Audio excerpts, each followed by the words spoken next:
Good evening and welcome to tonight's shiur. I'd like to start off though with saying a chapter of Tehillim, the Zchus Refuah Shlema for Yoino ben Chaya Brocha. So we'll say chapter Chof, and then I'll put in some tzedakah. If you can also put in tzedakah, in his Zchus he should have a Refuah Shlema. Lam Natseach Mizmel David Ya'ancho Adonai V'Yom Tzara Yisagevcha Hashem Elehei Yaakov. Yishlach Ezracha Mikodesh Amitzion Yisadecha Yizker Kol Min Chaysecha Ve'Eloscha Yidash Nasela Yiton Lachachil Vavecha V'Chol Asoscha Yemale Neranan Davishuasecha Hashem Eloheinu Nidgel Yemale Adonai Kol Mish Alesecha At Yadati Ki Hoshia Adonai Mashiachoi Ya'anehu Mishmei Kodshay B'Gevuros Yesha Yeminoi Eilev Orechev Ve'eilev Asusim V'Anachnu V'Shem Adonai Eloheinu Nazkir Hei Makoru V'Nofolo V'Anachnu Kamnu V'Nis Oidod Adonai Hishio Hamelech Ya'aneinu Yom Koreinu.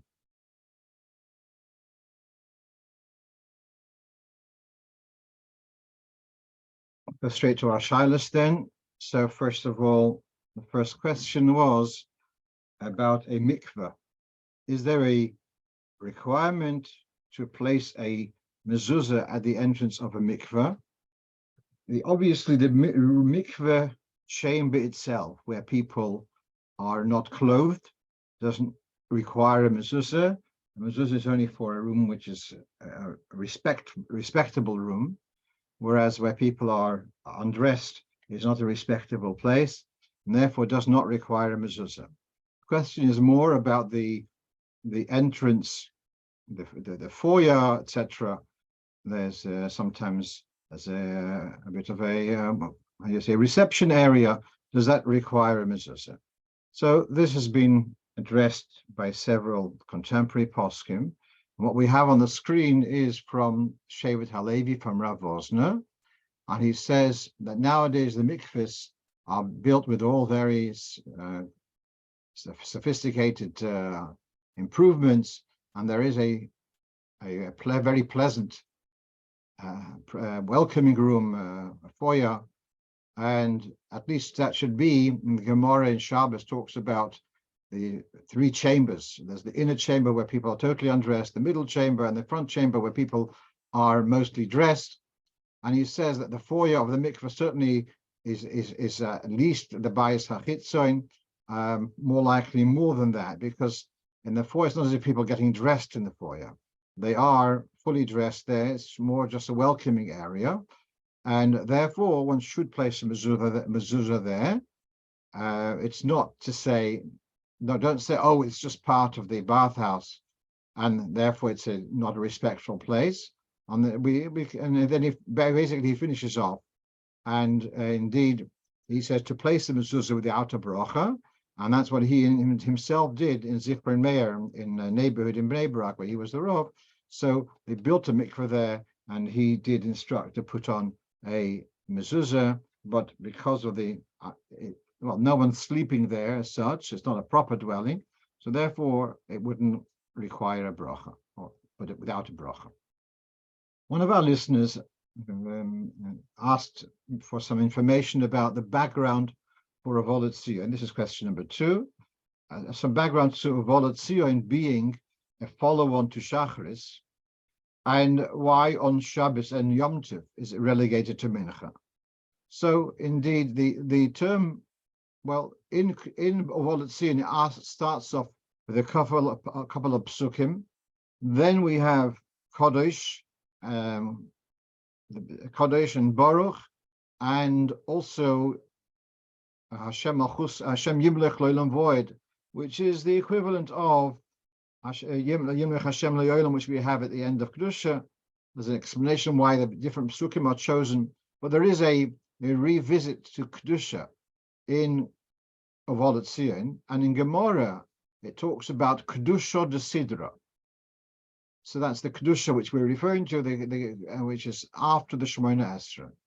So some say that the Rov of Anash was instituted, so there's idea of following from the Beis HaKnesses, from the prayer, the Beis HaMedrash to the study hall, but that's based on posuk to go from strength to strength. Therefore, to go from the base hakneses from tefillah to go on with Torah. So the psukim which are in a Lציון are psukim from Torah, from Tanakh, and that's one way of fulfilling the idea of progressing from tefillah onto Torah. Another aspect of it, which is obviously the kedusha, the Kaddish and Kaddish, that is for someone who missed answering kedusha in davening. So then he has the opportunity to make it up, to compensate for missing out on answering kedusha. But here is a fascinating development over here. I may have once shared it with you over in this shiur, and that is the following. We say kedusha before the Shema, right? Before Yotzei HaMa'oros, we say kedusha over there. Then we have kedusha in the repetition of the Shmone Esrei, and then we have kedusha a third time in Lציון. Now, what is unique about the Lציון kedusha is that there we are saying kedusha with a translation in Aramaic, which we don't do by the other kedushas. And you know that in some shuls, the chazan prompts the tzibur to say the psukim of kedusha aloud, and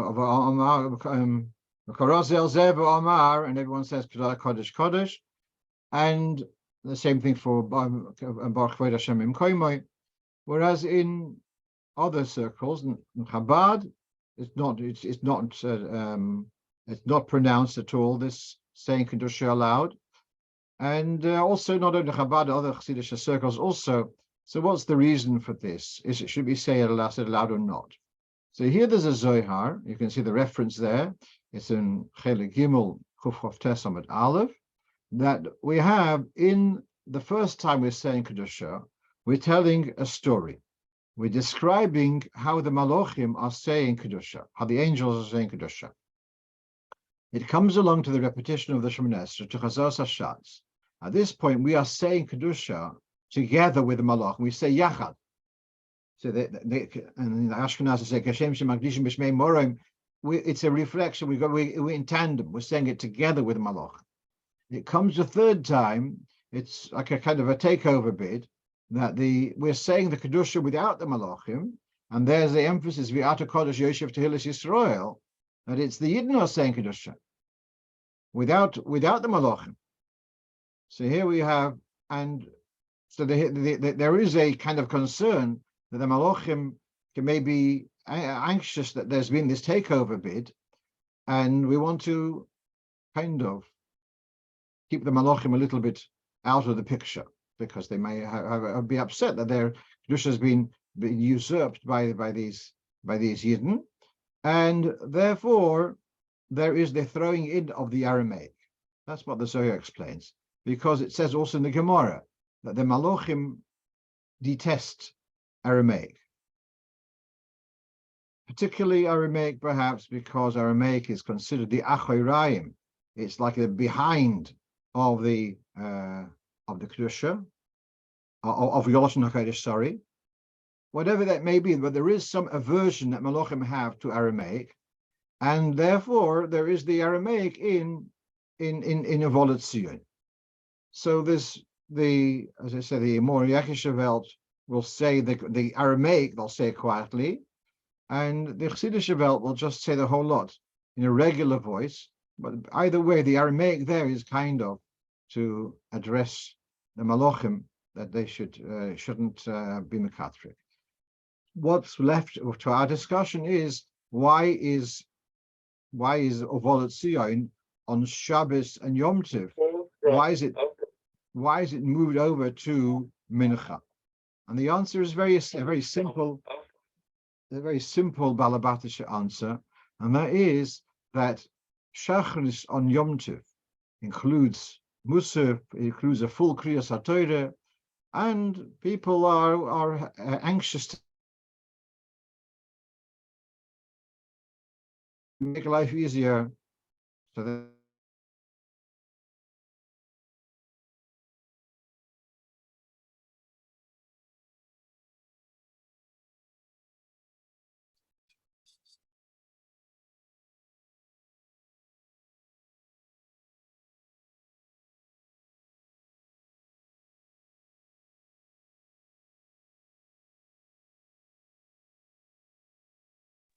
We don't hear you. Dayan, we don't hear you. Second now.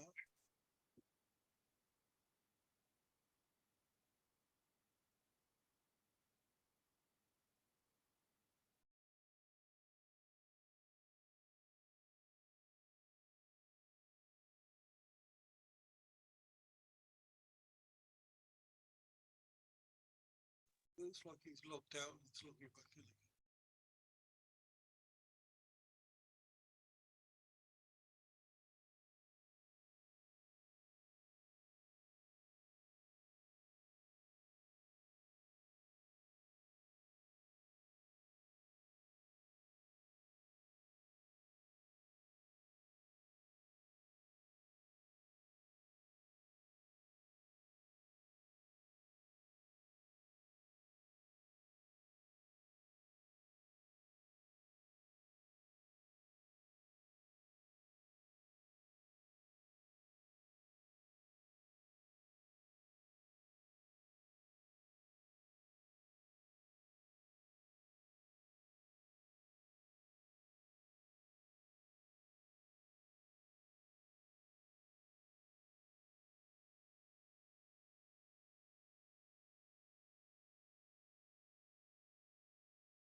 See you, bud.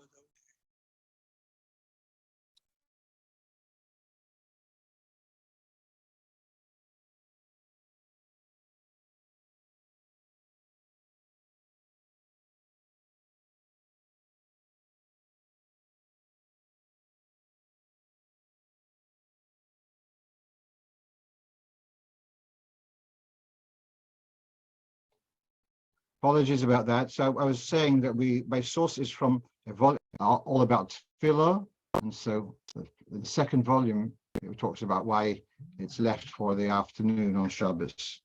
Let's move on to our next question, and that is, so the next question is, and he is unfortunately is a widower.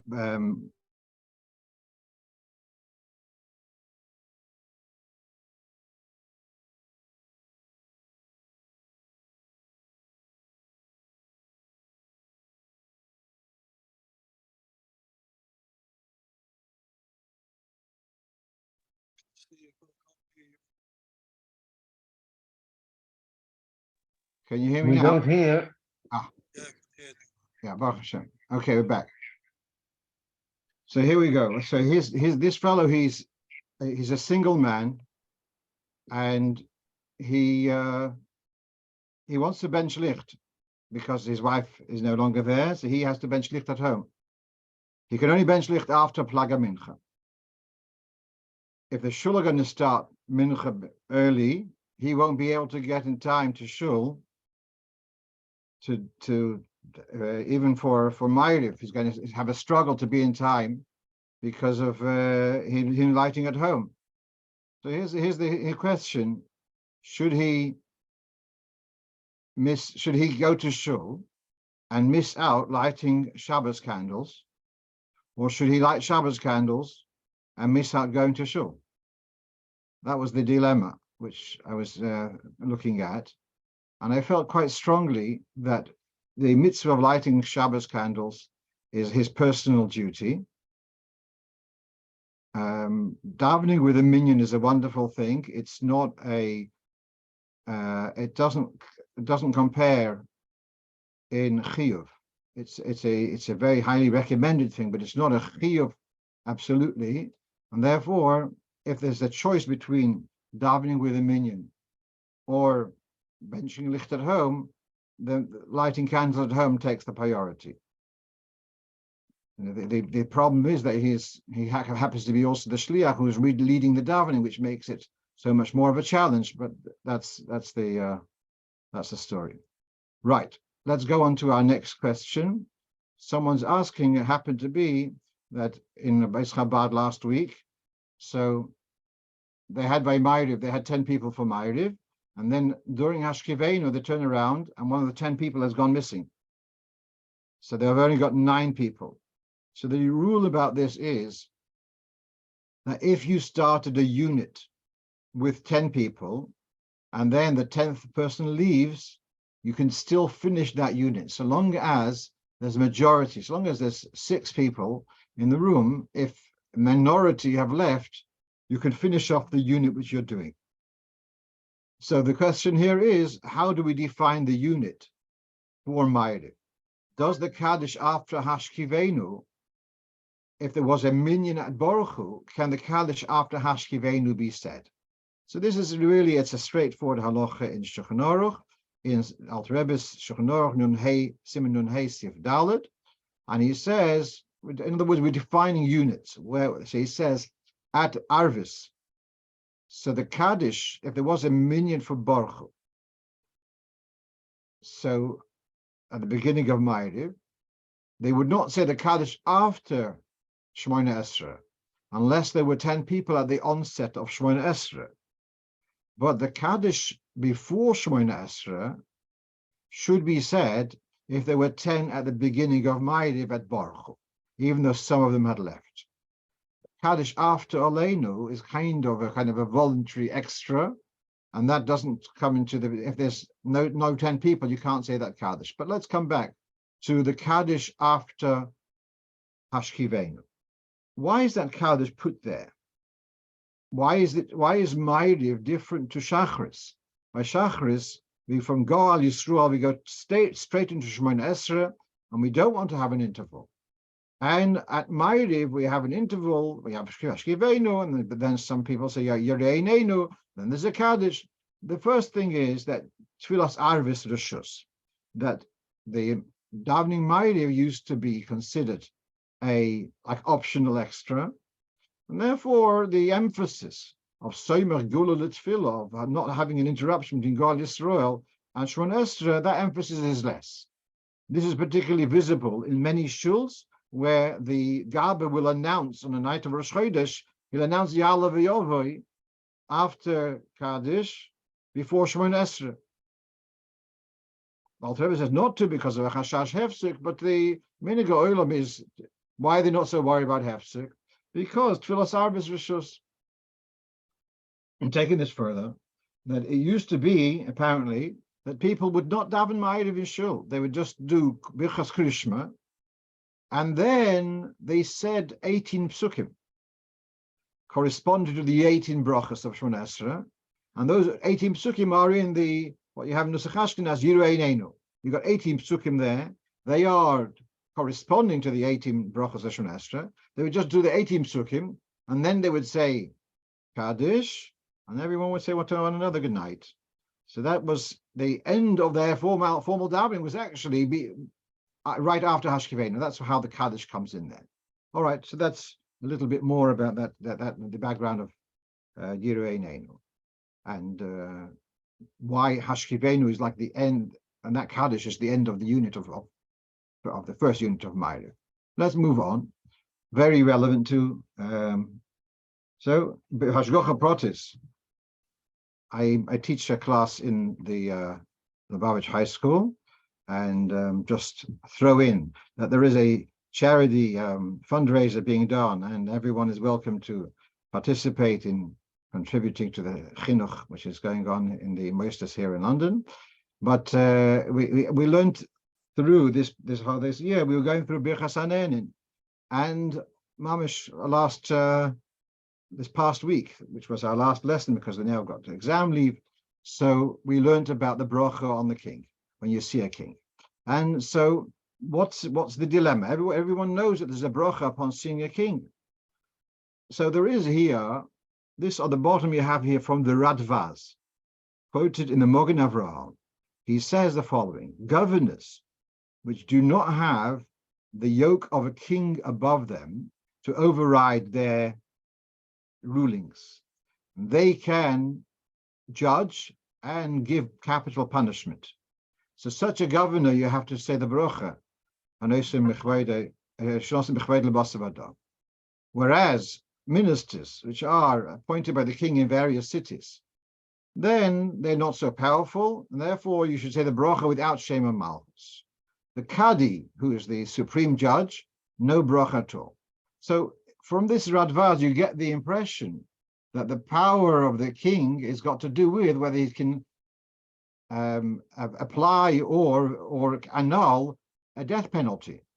Now, Baruch Hashem, in our society, death penalty is not legal, not part of the law system altogether.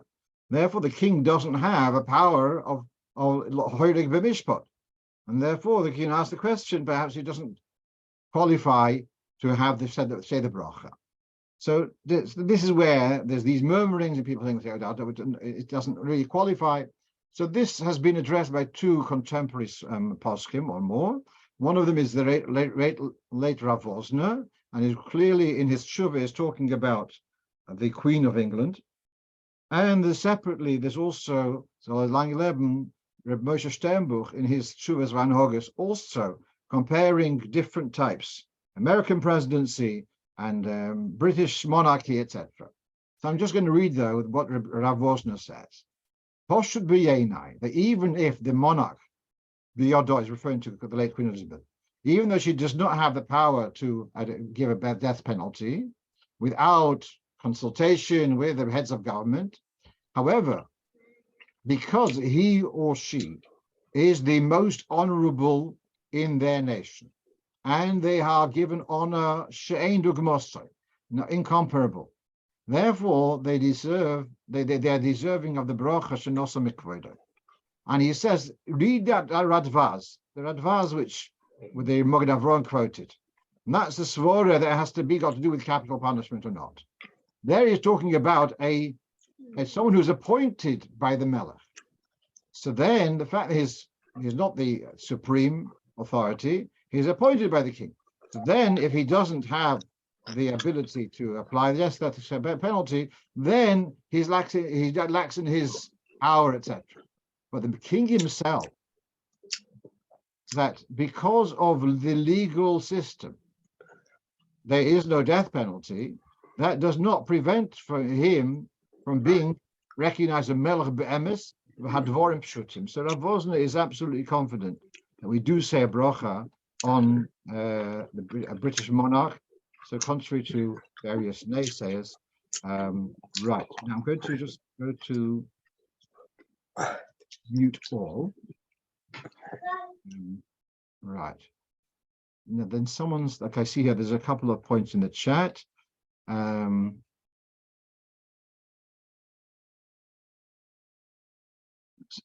told that there is still a death penalty for treason in this country. That's very, very interesting. I was actually thinking about whether Rav Osner is saying that there's covered she'ein dugmosai.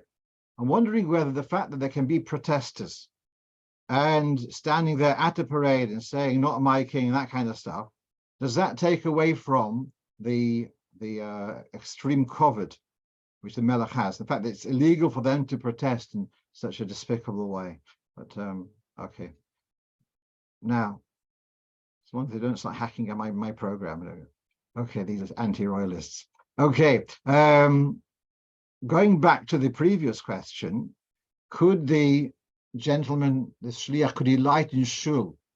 Well, not before Mincha, may as well light after, but is there any point in that? Yes. Now, there is a value of him, if they would have a meal in shul, or even some Kaddish or something, that could be a possibility of lighting it in shul. I still felt that his primary obligation is to light at his home, at his residence. But you can light somewhere else, but if you can light in your own home, that's your primary shiur. Even if he's eating out, that's also an important point. Whenever people eat out, and the time they come home, their candles are burnt out, but they still should be making a brocha on the lighting their home. They should have in mind the electric lights. Whenever you light candles, you have in mind also the electric lights. Right. Rabbi Lu is adding that he believes that the monarch can reprieve a death penalty in, say, Jamaica, if they are still under the monarchy. As far as I know, that was a long time ago. That Jamaica being part of the British Commonwealth, I think it's a long time ago. Okay, let's move on. Right. Now, you might think that this question has got to do with the previous question about entering a church. Not directly. And really the question which was put to me was a woman who's getting close to Yiddishkeit, her father, a biological father, Catholic, he died, was cremated, and now they're doing some kind of service at a church, actually in Italy, and she is asking, can she, for respect of her father, to go attend the service? So how rigid is it about not entering a church? So here on the one hand, we have from Simon Kuf Mem Tes, and the upper quote is from Kuf Nun Zayin, and the lower quote is from Kuf Mem Tes. So in Kuf Mem Tes is talking about entering not the church itself, but the premises, the Chotzer Shel Avodah Zarah. So some say that you're allowed to enter when there's no worship going on. And some say even the Chotzer of Avodah Zarah, no, you're not allowed to enter at all, unless it's the access to reach elsewhere.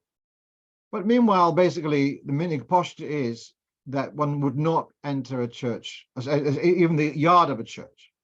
Okay. Then on the other hand, we have here, what if it's the story if a person is chayiv misa? He's been given a death penalty. Is he allowed to run away, take refuge in a church to save his life? So some say the Shulchan Aruch says he is allowed to. And some say if it's a time of shmad, where they are seeking to force Yidden against their faith, then he's not allowed to. I think we've discussed this once, and how in the town Yezhin, the chassid of the Rebbe Rashab, whose name was Reb Mendel Chaim, there were pogroms in Yezhin, and he was offered refuge by the vicar or whoever, and he refused, and he was actually killed al Kiddush Hashem. What I found was very interesting, that we know that it says in the Torah that if a person is chayiv mises and he runs to the Mizbeach is like a city of refuge. We all know the story of Yoav, the general of David, when he was guilty of treason, the whole thing with the rebellion of Avshalom. So he runs and holds on to the corners of the Mizbeach. So the Mizbeach was seen as a kind of as a city of refuge. So lahavdil in other faiths too, if a person would be punishable with death penalty, but if they take refuge in a place of worship, they are kind of given safety, that they won't get attacked, they won't be even arrested, perhaps, whatever, in a place of worship. Which I found that very interesting. So this is possibly the background to this discussion, Shulchan Aruch. Are you allowed to run away for safety into a house of Avodah Zarah? Some say you are allowed to. Now, just to come back, go back a little bit. I do want to address, because a lot of people asking how a very choshev Yid in the English British community was at Westminster Abbey yesterday, apparently, and is there a heter for it, etc., etc. I want to say a couple of things. First of all, he himself published that he did consult with the Beis Din about this. A couple of points about this. If he wouldn't go, there would be another representative going there of the Jewish faith. And I think we prefer to have someone, and that person would be not necessarily a Frumiyid who's faithful to Torah. And therefore, it's, I think, preferable for our need for representation that it should be a Frum person rather than a person who's, and there's no difference in Halocho whether this person goes, that person goes. I want to share with you one more thing, though. I once heard from Rav Pikarsky. I did not look this up now, but I remember this, how as far as I remember, he quoted Rabbeinu Hananel. In the first parsha of Shema, we say, B'chol levavcho, v'chol nafshecho, or v'chol mo'idecho. And v'chol mo'idecho is sometimes understood to refer to allude to Mesiras Nefesh. In the second parsha of Shema, it says, B'chol levavchem, v'chol nafshechem. It does not say, B'chol mo'idchem. And Rabbeinu Hananel says a fascinating insight, that when you have a tsa'ar, when you have an anguish of a community, it has equal weight to saving the life of an individual. So we know that pikuach nefesh, saving an individual's life, overrides everything. So Rabbeinu Hananel is saying that prevention, to prevent a pain of a tzibur, of a community, has got equal, similar weight. And whilst Baruch Hashem, we don't feel that but certainly there is a concern that if there would not be a representation of the Jewish community, it would be seen as a snub. I'm not saying it would be dangerous, but it certainly would be something which would be a discomfort. I think that's a bit of an understatement for the Jewish community if they would be seen as not being loyal citizens. And therefore, I can see, I was not asked to paskin on this, but I can see the justification for someone going in. And it's not as if the person went in any interest, any worshipful interest. On the contrary, he's going there as a representative of a different faith. Therefore, there's no room for allegation of saying, "Oh, he went there to enjoy the service."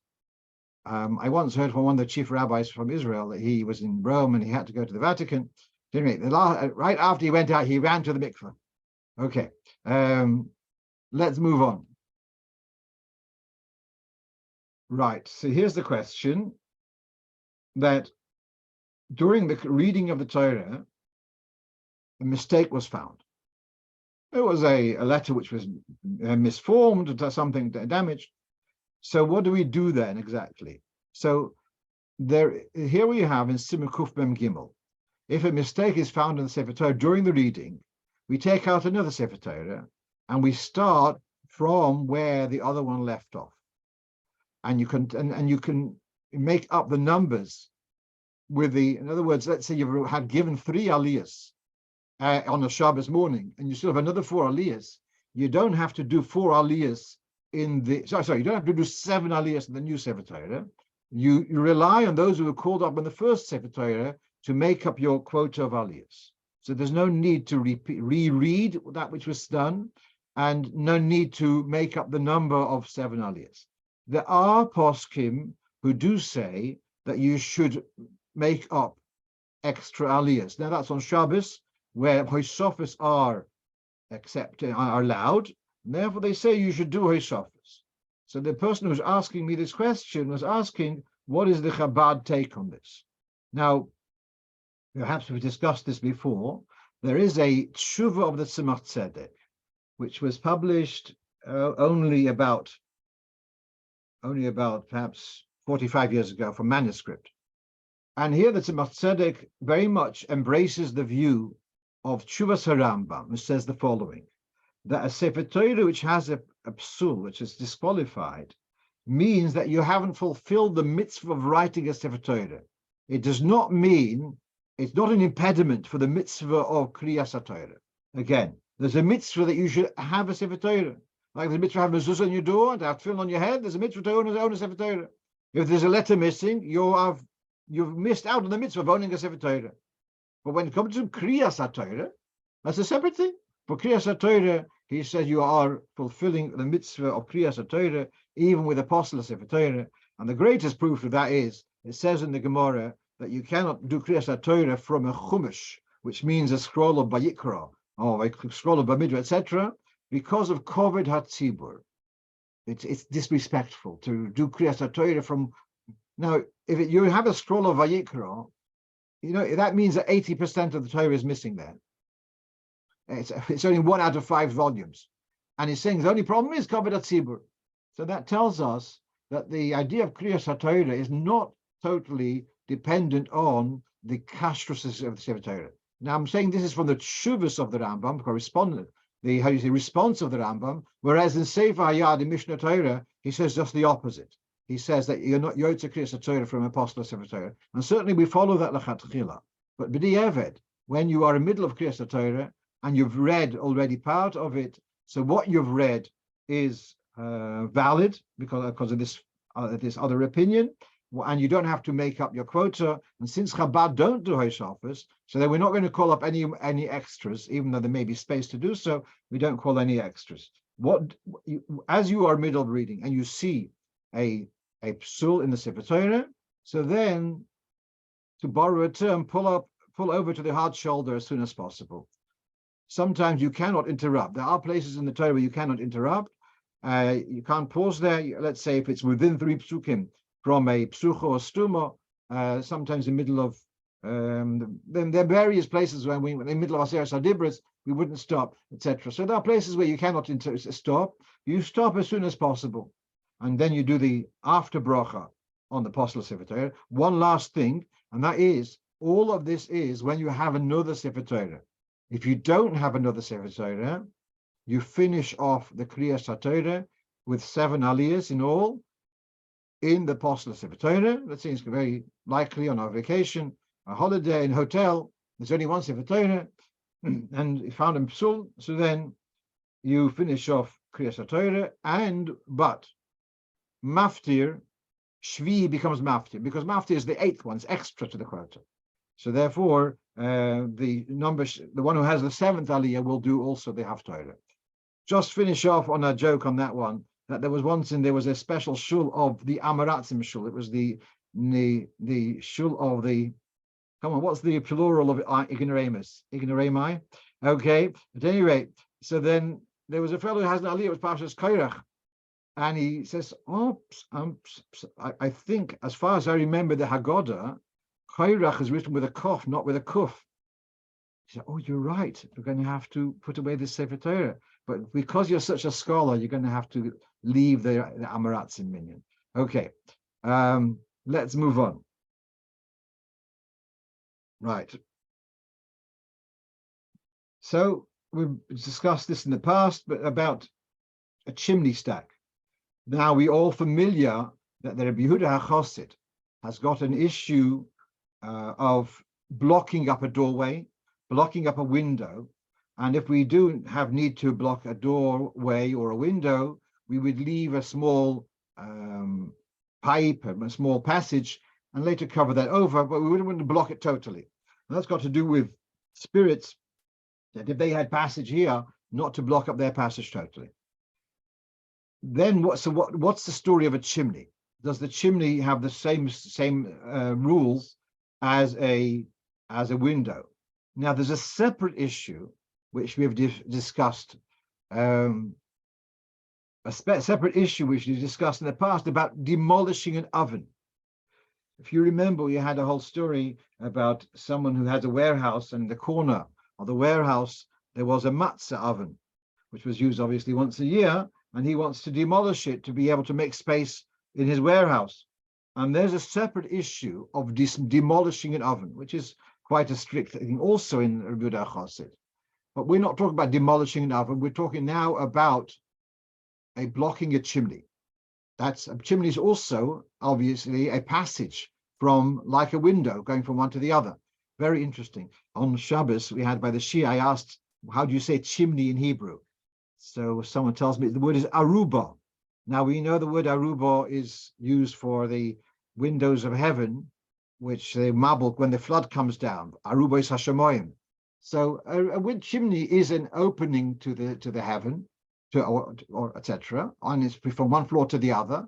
So if you would take out a chimney stack, and it's wise if you take out the chimney stack on the lower floor, it's a good idea to take out the one from the upper floor too. Otherwise, it might come tumbling down sometime, unless you put up special brackets, etc. So now you've taken away two chimney stacks, upstairs and downstairs. Now, between those floors, there used to be a passage, which was in the chimney, and now you've blocked that passage. So you should leave some kind of hole between the two, and then you can cover it over with whatever at a later stage. Now, so this is, in the notes, I have a reference to a Sefer Shmir's Guf V'Nefesh, who talks about this. It's a contemporary Sefer about all these safety issues with spiritual stuff, and he gives a reference to a Sefer of Rav Chaim Falaji. Chaim Falaji, if I'm not mistaken, he was in Turkey, and a very eminent posek going back about 150 years ago, wrote in a phenomenal amount of Sforim, and he writes that I responded to someone who had in his house a stove, and it was used for boiling water for laundry, and this had a pipe for taking out the smoke. It went more than 10 floors up. After several years, he saw it's far too high, and it's made of stone. He was worried that because it's so tall, it may collapse. Now, if he wants to diminish the height of this chimney, and so he's take away some of the brickwork, etc., is there any concern of because of Savosim Huda HaChosid, where he says you shouldn't demolish an oven, etc. And so he says that the fact that he's shortening the chimney, that's not a problem, because he's not using that space up there. That's what he says over here, and there's still the access is still there. Therefore, it's not a problem. So what we're seeing here is there is an issue of blocking a chimney, and if you do need to remove a chimney stack, so there is, make sure you leave some kind of opening. That becomes easier if it's just from floor to floor. If you've removed a chimney stack to the sky, then what you're going to do there, how are you going to leave an opening there? It shouldn't have the rain come in. There may be, I'll have to talk about it, maybe a way of putting leaving some kind of pipe and just having a cap over it with a vent, like a vent with a protective cap. Right. Here's another question, a practical question, that someone's asking that for Friday evening, they're going to have several female students coming over who've never benched. They don't bench licht on a regular basis. So what they're going to have is, let's say there's 8 of them, and there's the Rebbitzin, and they all have their candles. Each one's going to light a candle, and then they'll all say the brocho together. Now, we know that normally a woman, after she's just benched licht, she will cover her eyes and then say the brocho. Now, just to clarify, especially we have our Sephardi representative here. Now, when the Sephardim, the brocho is said before lighting. By most Sephardim, Sephardiyos, to be more precise. The brocho is said before lighting, but by Ashkenazim, the brocho is said after lighting. And in order to have the idea of the brocho is said before the mitzvah is done, the eyes are covered, and in that way, they only benefit from the light afterwards. So here's the question. Is it okay for them to light and then to say the brocho once everyone has lit, along with the shlucha, with the Rebbitzin? So if you looking over here, it says in the Shulchan Rebbe in Simulation Samach Gimel, it says about making the brocha before lighting. Then it says the minhag, in other words, minhag Ashkenaz, is to make the brocha after lighting, because once you've said the brocha, it's as if you're Kabolas Shabbos by saying the brocha. And then he says, in order that there should be the brocha prior to the act, so they make a point of not benefiting from the light until after the brocha, namely they put their hands in front of the flame right after the brocha, or sorry, right after lighting before the brocha, as if to say I'm not having benefit from the lights until the after the brocha. And this is kind of developed from putting the hands in front of you, blocking the candles, to bringing the highlight the candles over. Sorry, bringing the hands over the eyes. It's all. The question is, how important is this? How imperative is it to say, oh, you have to cover, and if you didn't cover, you can't say the brocho because you've already had benefit. That's the dilemma. So what I did say to him, I think the way it's presented, it seems to be more on the level of minhag rather than a chiyuv. That you might, if you see the candles, you can't make a bracha. It doesn't seem to be that way. It seems to be more as a lechatchila, as a minhag. But what I did say is, she should tell the girls, the students, when you've lit your candle, cover your eyes and just think about Kabolas Shabbos. And then when we're ready, we'll all say the bracha together, and they'll have a moment to think about, to have a contemplation, meditate a bit. That just to recommend that. But if it doesn't work out, I still think they can make a bracha according to Minhag Ashkenaz. Right. How are we doing? Number 10. Right. Okay. Beautiful. I know that some of our listeners love to hear Pshotim of. Now, there's a famous question: why is the first stanza Malachi Hashores and the second stanza is Malachi Hasholem? Why does it switch? And this is discussed in various places. There's also someone who says that he was in Yechidus by the Rebbe, and the Rebbe said that Sholem can also be farewell. Malachi is bidding farewell to the Malachi Hashores, and then his Sholem to the other ones is welcoming them. Okay, but here there's a very beautiful pshat. It's from a sefer called Chasdei Ovos, and he has the following explanation. When Monoyach, the father of Shimshon, meets the angel who tells him he's going to have a child and he should be a Nazir, so he asks him, what is your name? And the Malach evasively says, Lo mozeh tishal lishmi, why do you need to know my name? V'hi peli. It is obscure. It's a wonder. Whatever the word is Peli. So why did he have to say? He says, I'm not telling you my name. He says, my name is Peli. So he says that, and Rashi there in Novi says that the Malach says to him, you ask your name. We are given our name according to the mission which we have to do. Whatever the mission is, I get named according to that mission. Okay. So he says that the term Pele is used in the context of Nozir. It says, Ish ki yafli linder nezer Nozir. The word Pele is used in the, the declaration. Yafli can also mean to declare. So he says, well, who Peli?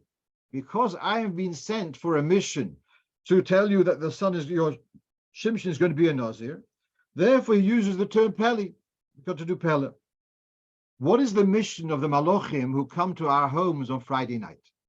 So there's a Kabolas Shabbos of Kufyutes talks about that in addition to the Malochim which a person is protected with, etc., but you have Malochim which are Malavin Leila Odom. You've got accompanying Malochim on your way home. Two Malochim, a good one and a not good one. If the Malochim see that the home is all nice, prepared for Shabbos, so then the good one says the brocha that it should be like this for next week, and the negative one has to also say Amen. Very well known. So the mission of the Malach is, if he sees it's Shalom, to give a brocha of Shalom. So the term Malachi Hashores, the angel of service, is a generic term. All Malachim are doing service. When the Malach comes to your house and he sees how the house is prepared for Shabbos in a beautiful way, then he says Shalom. He's giving a brocha of peace. Then he becomes Malachi HaShalom. That's the mission which they have to do now. Therefore, now he's called Malachi HaShalom. Until he comes to your door, he doesn't know where he's going to be called Malachi HaShalom or not. When he sees your house is prepared appropriately for Shabbos, then he becomes Malachi HaShalom. They become Malachi HaShalom. Okay, that's this word over here. Till they come to the house, they're Malachi HaShalom. When they come to the house, they become Malachi HaShalom because their mission is to give the brocha of Shalom. Right. Now, okay, this I was asked on Friday. Now, this is a shul, a Beis Chabad, somewhere in Paris. And you can see here, there's a screen between the Shul, the Rov of Anash in the men's Shul, and the Ezras Noshim. And this screen is made up of a kind of perspex, and it's held in place. If you can see by the side picture, it's held in place with bolts. If you can see these bolts are being shoved in. And his question is, he obviously wants, it's a one-way glass, yeah? That you can see from the ladies, you can see into the men's can't see into the ladies. One of the wonderful things which have been created in the last few decades. So now his question is, can I take this down? Can I unbolt it for the duration of the Kaddish, so that the Noshim could also be more, connected with the Kaddish, and then put it back for Mincha? So here's the question: am I allowed to take away this window and put it back at the later window panel, etc.? So this was his question. I spent a long time trying to work this out, and on Friday I told him that it's not okay to do it, and on Shabbos we spent the shiur going through this halacha, and I still feel that that's the position. All right, so here we have in Shin Yud Gimel, Pekak HaChaloim, the shutter to block a window. It's a luach, sh'ar kol dovar, it's a board or something which is used to block a window. So he goes, the first talks about not being muksa, and then he says, then it's not a problem of oihel. Then let's finish off the fichoch. If this, he says it was not a problem of oihel because it's temporary. But if this shutter is not used to be opened regularly, only on rare occasions, then you would not be allowed to use it, not even for a vertical window, and certainly not for a skylight, because it's adding to the building, which is part of a permanent building. So this addition is a permanent addition. Now, before going further, I'd like to just look at this carefully. Is this a window? Or is this part of the building? I define this. A window is that you want to be able to connect to the outside. And so you have a piece of glass, and you open it to let air in, ventilation, etc., to whatever it may be. I don't see this screen as being a window. It is creating a separation between two rooms, and it's allowing that there should be some degree of visibility. It's a separation, it's a building, it's part of the building. And the taking off is as if it's taking off part of the building rather than just opening a window. I know you might think I'm just nitpicking, but I feel that that's the reality, that it's not, it doesn't really qualify as a window. And you'll see now why I'm so concerned. So later in that simon talks about, instead of a window, he starts talking about a doorway. And it talks about a panel which is lifted. It's not on hinges. It's a panel which is lifted in place and used to close the door. And he says, first he talks about if it's only used occasionally. Then he says here, if it's used regularly, even though there's no hinges, but since it's used to be open and closed regularly, that's not a problem to put that door in place and to remove it on Shabbos. And then he says that's only a couple of conditions. It would have to have a threshold, a raised threshold. It shouldn't look like you're putting a board repairing a wall. If there's no threshold, it looks like, yes, there's a wall, there's a gap in the wall. You put a board there to close up the wall. So he says it has to have a threshold. And then he goes further, if it's one large panel, and then you wouldn't be allowed to use it on Shabbos because it doesn't look like a door. So, and even if there is a threshold, it's not okay because it looks like you're repairing a gap in the wall. So, I mean, going back to this, is this closing a window, opening a window, or is it putting the wall back in place.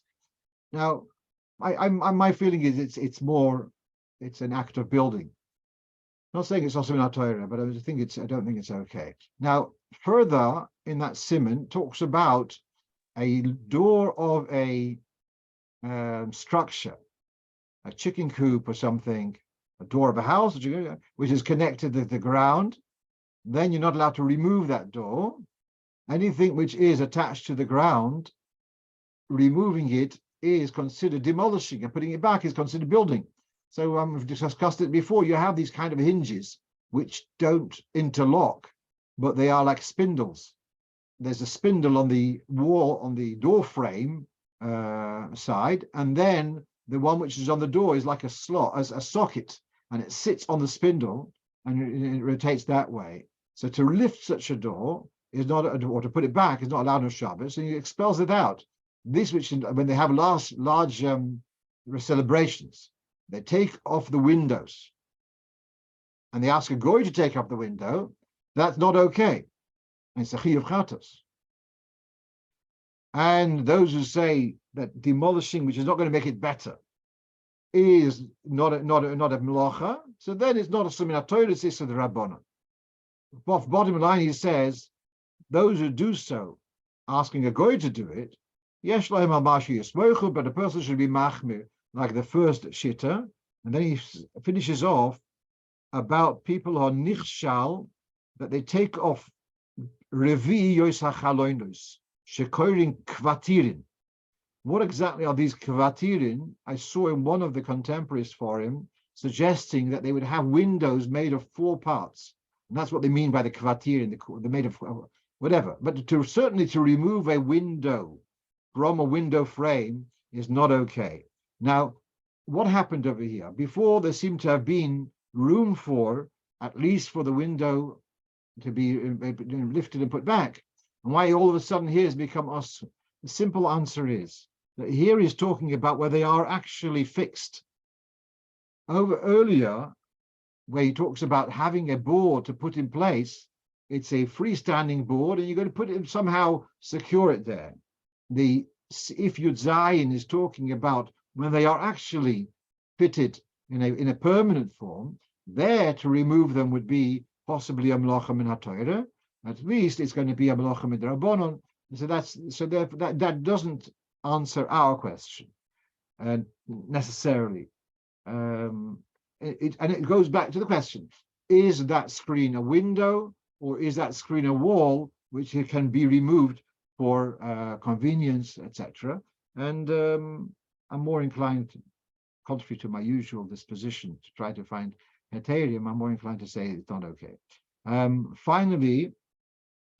Finally, last week, or was it 2 weeks ago, we were talking about the lady who realized that her glasses are on a perch on her forehead when she was walking the street, and how to stop and put them onto her nose, or to put, if you put on her nose while she's walking, wouldn't help. And I mentioned that someone of Rabbi Riddle Weiss had suggested that if you put it down on a mokim ptur, then you would be allowed to. Let's say again, you found something on your person on Shabbos while walking the street. So one way of solving the problem is if you put it down on a mokim ptur, and I gave an example of a bollard or something which is less than 4 tefachim square, to put it down on that would be a solution. So someone pointed out a very important point. You'd have to put it down on the bollard whilst you're still walking. If you stop and put it down, well, as soon as you've stopped, so you've already done hanochas gufa, hanochas chayfetz. When you stop, it's as if you've put it down already. So the heter of putting it down on a mokim ptur, on a bollard or something like that, would only be if you manage to do so whilst you're still walking, albeit slowly. And then once it's there on the bollard, then you've kind of aborted the melacha min haTorah, and then you could then take the glasses, let's say in this case, and put them onto your nose, wear them normally. If it was a yarmulke, you could then take it and put it on your head and wear it. That would be okay. Someone's asking about the window, screen, whatever. Would it be slid sideways? If the screen had been in a frame with sliding, with a track, that would not be a problem at all. That's actually an interesting suggestion. I can tell the shliach, if he wants really to improve upon this this situation, to allow opening it on Shabbos, if instead of it being bolted the way it is, if you get it made into a sliding screen, that would solve his problem. Okay, I wish you all a good night and Sudas Tovus, and just join me again. Refuah Shleimo to Yoino ben Chaya Brocha, Refuah Shleimo Okrev.